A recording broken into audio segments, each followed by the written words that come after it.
লাড্ডু তো অনেকভাবেই খেয়েছেন, তবে এই ভিন্ন স্বাদে সেমাইয়ের লাড্ডুটা একবার তৈরি করে দেখুন। দেখবেন একবার তৈরি করলে আরও একবার বানিয়ে খেতে ইচ্ছা হবে। আর সেমাই দিয়ে যে এত সুন্দর লাড্ডু তৈরি করে নেওয়া যায়, না দেখলে বিশ্বাসই হবে না। একটা খেলে দেখবেন আরও একটা খেতে ইচ্ছা হবে। আর যদি একবার কাউকে বানিয়ে খাওয়ানো হয়, দেখবেন একবার হলেও রেসিপি জানতে চাইবে। ঘরে থাকা সামান্য কয়েকটা উপকরণে ঝটপট এই লাড্ডুটা তৈরি করে নিতে পারেন। আর এই লাড্ডুটা বানিয়ে সংরক্ষণও করতে পারেন 2 থেকে 3 মাস পর্যন্ত। নমস্কার বন্ধুরা, নতুন একটা পর্ব দেখার জন্য আপনাদের সকলকে স্বাগত জানাই। আজকে একদমই কম সময়ে সামান্য কয়েকটা উপকরণ দিয়ে বানিয়ে দেখাবো ভীষণ মজার, মুখে লেগে থাকার মতন সেমাইয়ের লাড্ডু। বানানো যেমন সহজ, খেতেও ভীষণ ভালো লাগে। তো চলুন, আশা করছি রেসিপিটি অনেক ভালো লাগবে। তো আজকে এই সেমাইয়ের লাড্ডু তৈরি করার জন্য আমি এখানে 200 গ্রাম নিয়েছি লাচ্ছা সেমাই। আর এই লাড্ডু তৈরি করার জন্য কিন্তু লাচ্ছা সেমাইটাই নিতে হবে।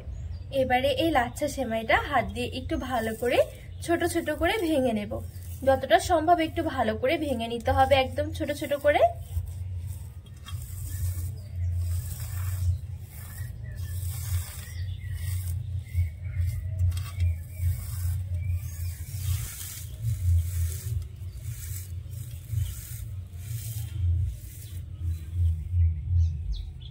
ভাবে আমি যতটা সম্ভব ভালো করে একদম সেমাইটা এরকম গুঁড়ো গুঁড়ো করে নিয়েছি। গ্যাস ধরিয়ে একটা কড়াই বসিয়ে একটু গরম করে নেব কড়াইটা। কড়াইটা গরম হয়ে গেলে 3 টেবিল চামচের মতন দিয়ে দিচ্ছি ঘি। এবারে ঘিয়ের মধ্যে 5-6টা এলাচ আমি একটু ভালো করে ফাটিয়ে দিয়ে দিয়েছি, এই দেখুন। আর কিছু নিয়েছি বাদাম। আপনাদের হাতের কাছে যে কোনো বাদাম থাকলে এরকম একটু কুচিয়ে দিতে পারেন। তো আমি এখানে কাজু আর নিয়েছি কাঠবাদাম আর কিছু চিনে বাদাম নিয়েছি। হালকা করে নেড়ে ছেড়ে একটু বাদামগুলো ভেজে নেব।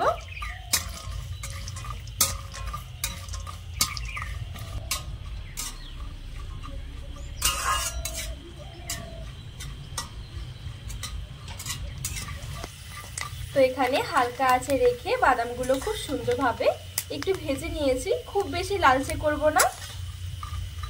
এবারে এই পর্যায়ে দিয়ে দেব ভেঙে রাখা সেমাইগুলো।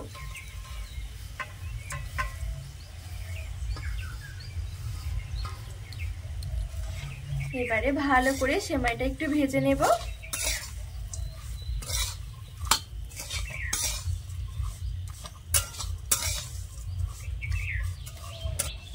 আর এখানে সেমাইটা কিন্তু একটু ভালো করে ভেজে নিতে হবে।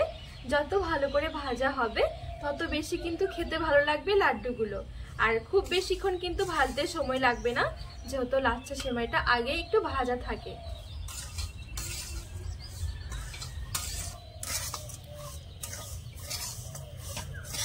আর এর মাঝখানে দিয়ে দেব 3 টেবিল চামচের মতন শুকনো নারকেলের গুঁড়ো। আর দিয়ে দিচ্ছি বেশ কয়েকটা কিশমিশ। ভালো করে নেড়ে ছেড়ে সবকিছু আবারও ভেজে নেব।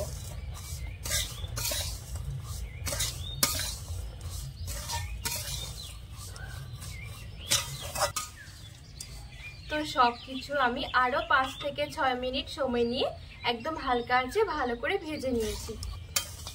আর সেমাইটা কিন্তু আমি এখানে খুব বেশি ভেজে লালচে করে ফেলিনি, এই দেখুন। কালারটা কিন্তু অনেকটাই একই রকম রয়েছে। এবারে গ্যাসের আঁচ থেকে নামিয়ে এক সাইডে রেখে দেব।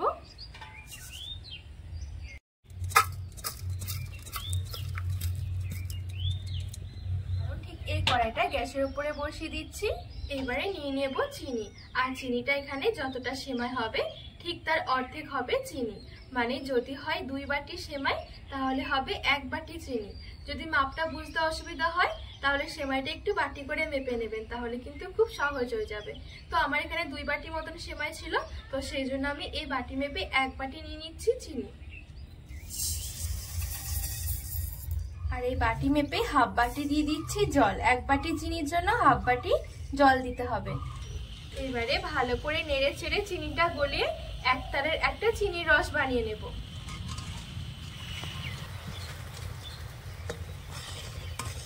তো এখানে চিনিটা গলিয়ে চিনির রসটা অনেকটাই ঘন করে নিয়েছি। আর একটু দেখে দিচ্ছি চিনির রসটা ঠিক এখন কিরকম রয়েছে। এরকম হালকা কিন্তু একটু তার হতে থাকবে, এই দেখুন। তারটা কিন্তু খুব বেশি মোটা হবে না, একদম পাতলা একটা তার হবে। এবারে এ পর্যায়ে 3 টেবিল চামচ আমি গুঁড়ো দুধ নিয়েছি, দিয়ে দেব।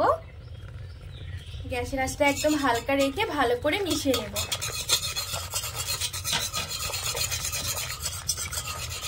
আর মেশানোর সময় একটা হুইস্ক নেবেন, তাহলে দেখবেন অনেক সুন্দরভাবে মিশে যাবে। তো এই দেখুন এখানে খুব ভালো করে আমি মিশিয়ে নিয়েছি। এই পর্যায়ে দিয়ে দেব ভেজে রাখা সেমাইগুলো।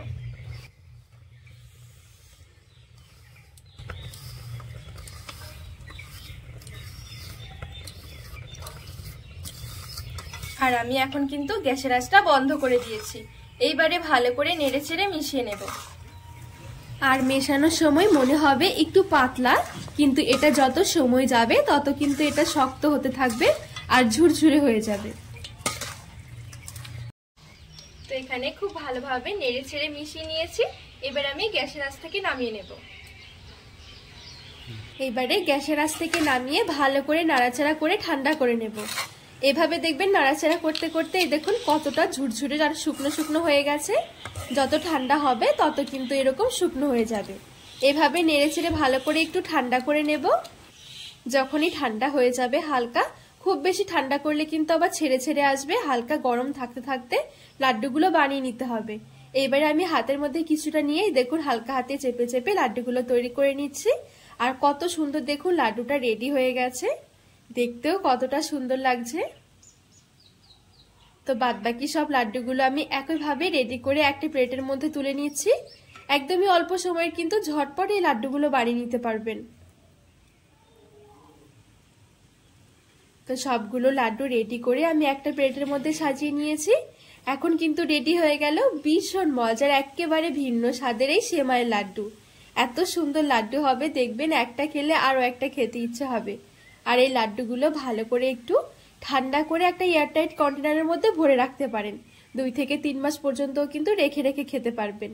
ভীষণ ভালো লাগে এই সেমাইয়ের লাড্ডুগুলো, দেখবেন একবার তৈরি করলে আরো একবার বানিয়ে খেতে ইচ্ছে হবে। এত সুন্দর লাড্ডু রেডি হবে। তো বন্ধুরা আজকে এই সেমাইয়ের লাড্ডুর রেসিপি আপনাদের কেমন লেগেছে অবশ্যই কিন্তু কমেন্ট করে জানাবেন। আর রেসিপি ভালো লাগলে চ্যানেলটিকে সাবস্ক্রাইব করে পাশে থাকার অনুরোধ রইল।